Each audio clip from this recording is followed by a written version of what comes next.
Dr. Herman Róbert vagyok, gyermekgyógyász endokrinológus. Budapesten végeztem a Semmelweis Egyetemen 1990-ben, és pár év győri gyermekgyógyászkodás után Pécsre kerültem a gyermekklinikára, ahol diabétesszel, illetve gyermekkori endokrinológiai betegségekkel kezdtem el foglalkozni mélyebben. Ezeknek a kórképeknek az öröklés menete, illetve az öröklött hajlamvizsgálata keltette fel a érdeklődésemet, és tudományos kutatóprogramot kezdeményeztem, egyes típusú diabétesz genetikai hátterére fókuszáltan.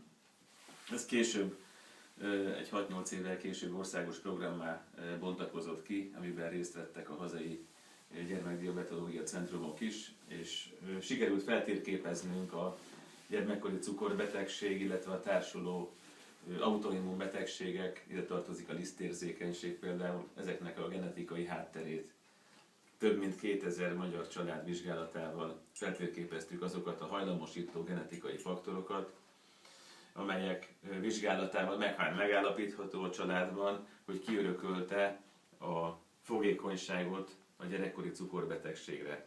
Itt a képernyőn például láthatjuk néhány család genetikai vizsgálatának az eredményeit, és itt látható, hogy például itt a B betűvel jelzett anya átörökítette a C kóddal jelzett gyermekre azt a két 6-os kromoszomán öröklődő genetikai variánst, amely meghatározza a gyermek öröklött fogékonyságát egyes típusú diabéteszre.